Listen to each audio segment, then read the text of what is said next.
ვაგრძელებთ SQL მონაცემთა ბაზების შესწავლას და ამ ვიდეოში უნდა ვისაუბროთ ცხრილების შეზღუდვებზე.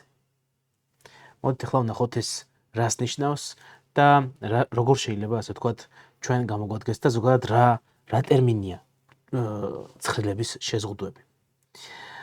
Table constraints ინგლისურად. Constraints ანუ შეზღუდვები, უფრო მოდი შეიძლება ესე ვთქვათ რაღაცა წესები, რაღაცა წესრიგი, რომელიც საშუალებას იძლევა რომ ჩვენ რაღაცა ლოგიკა ჩავდოთ ჩვენს ცხრილებში და ამ ცხრილებს შორის კავშირები ავაწყოთ. მოდით ახლა ვნახოთ რას გულისხმობთ.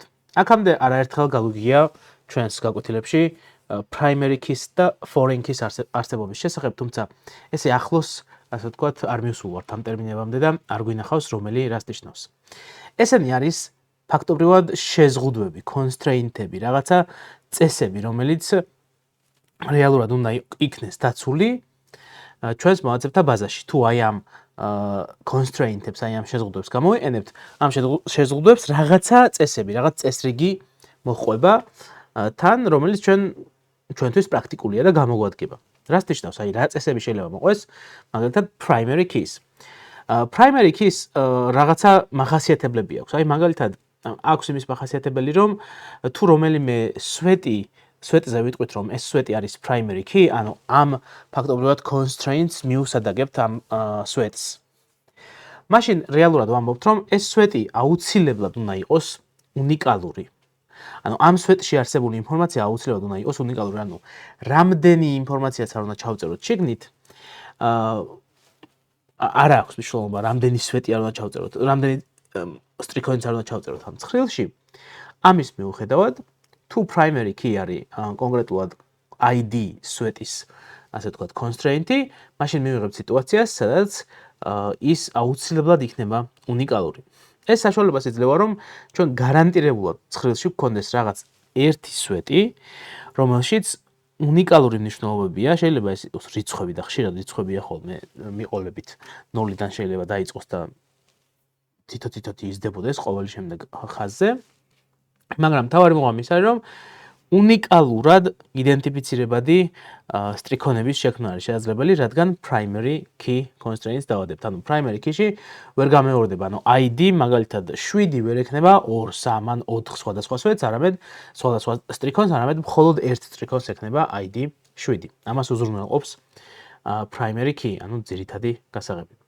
რაც შეეხება foreign keys მთავარი შეზღუდვა, მთავარი constraint-ი, ასე ვთქვათ, და მთავარი წესი, რომელსაც ის გვთავაზობს, არის ის, რომ foreign key well-ში თუ რაღაც რომელიმე ველი გვაქვს ისეთი, რომელსაც გვინდა რომ foreign key constraint-ი დავადოთ, ეს ნიშნავს იმას, რომ ამ well-ში შესაძლებელია მოხდეს ინფორმაცია სხვა ცხრილიდან. ანუ რეალურად foreign key, ანუ უცხო გასაღები მიუთითებს იმას, რომ სხვა ცხრილს რაღაცა primary key რო აქვს, აი იქიდან ამოღებული ინფორმაცია შეიძლება მოხდეს, აი იმ primary keys ველიდან ამოღებული ინფორმაცია შეიძლება მოხდეს აქ. ანუ იქ რო ვნახეთ შუალედური ცხრილები რო გქონდა, შუალედური ცხრილი რო გავაკეთეთ წინა გაკვეთილში ვიზიტებისთვის, ხო? და riders ID და riders ID გქონდა და კიდე გქონდა stations ID, ხო? სადაც რეალურად გზავრები და სტეიშენები ერთმანეთს ხვდებიან ამ ცხრილში, ხო?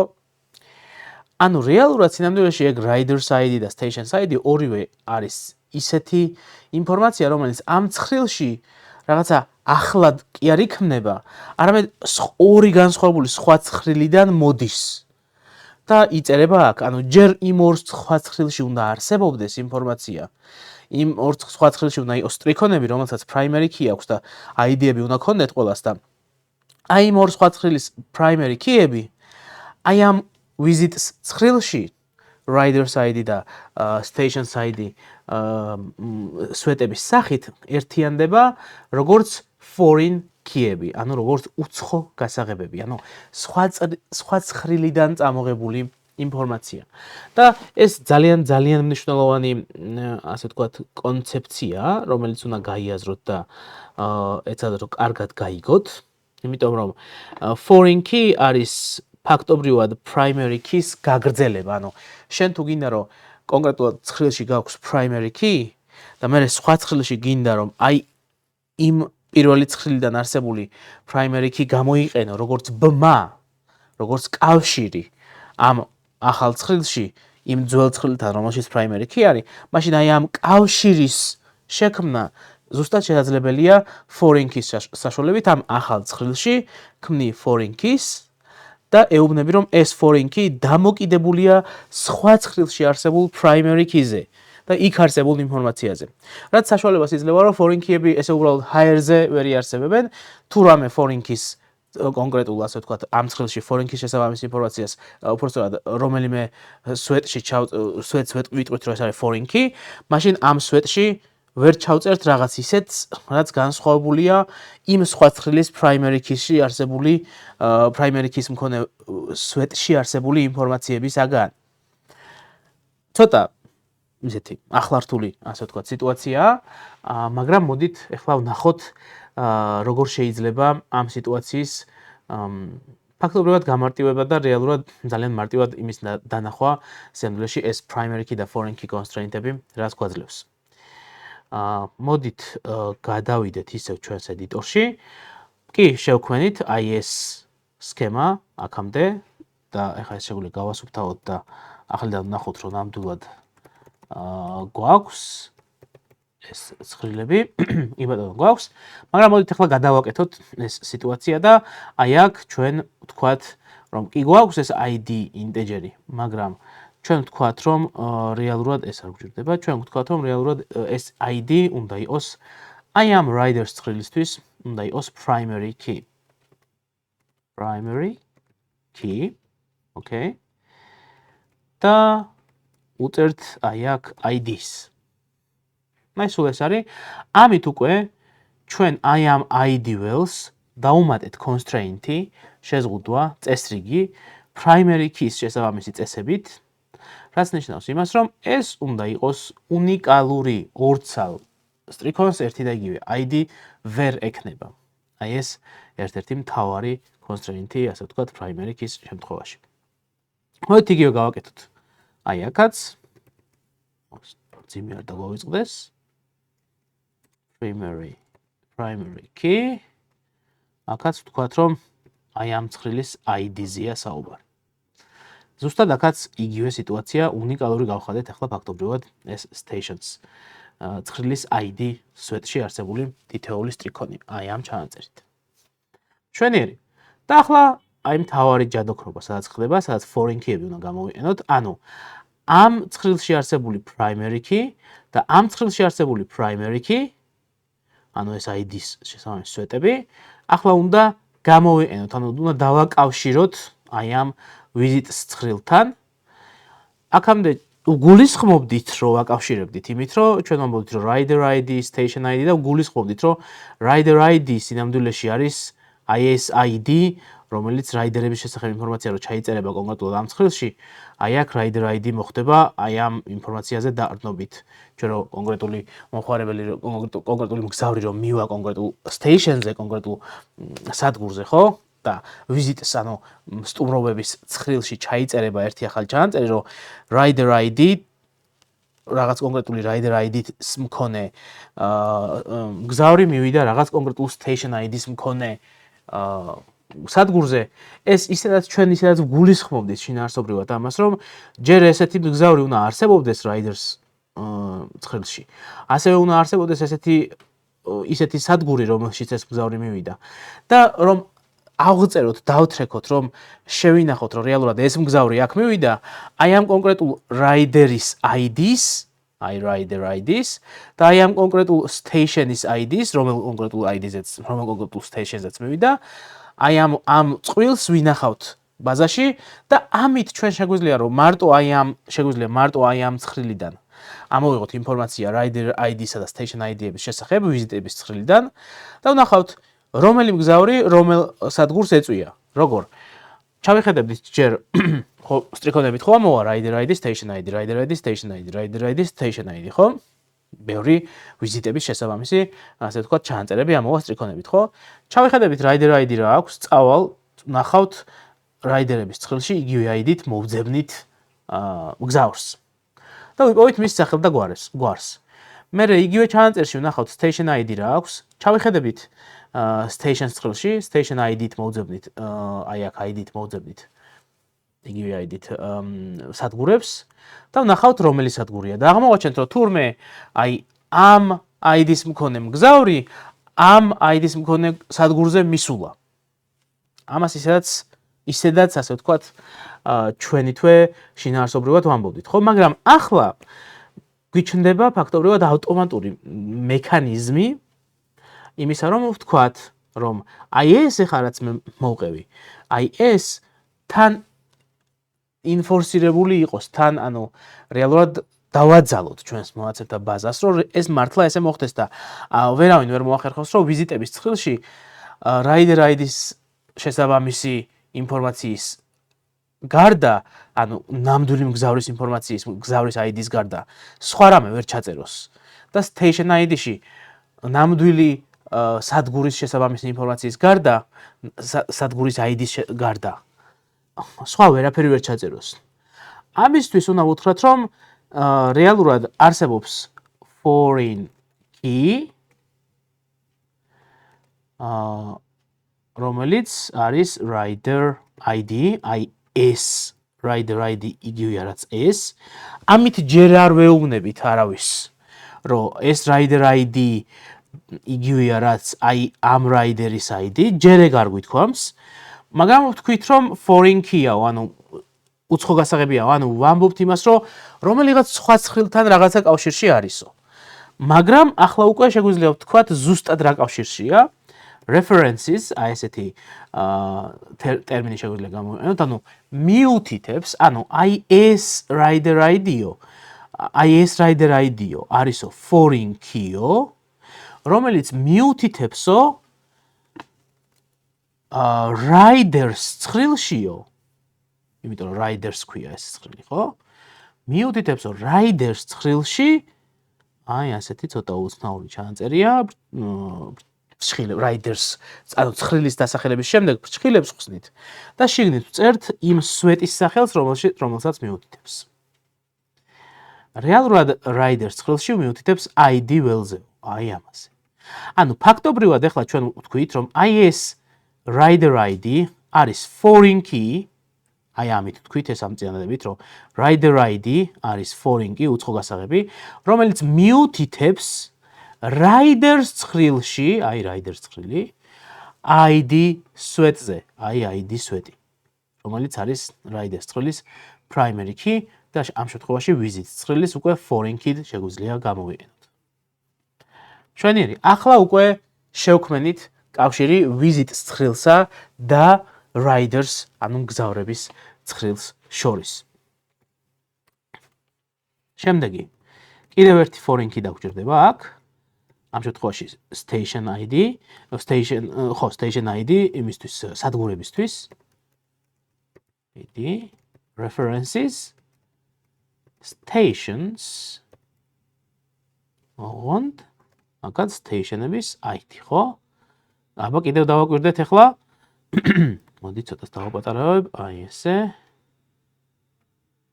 ესე. დავაკვირდეთ ახლა აქ რა ხდება? გვაქვს foreign key, station ID, რომელიც აი აგერ ისედაც ინტეჯერად განსაზღვრული გქონდა, აქ მძიმე არ დავიწყდეს და გვაქვს references, ანუ მიმთითებელი წინადადება, რომელიც ამბობს, რომ stations ცხრილში, აი ამ stations ცხრილში, ID-ველი არის ის, რომელზეც აი ეს foreign key მიუთითებს.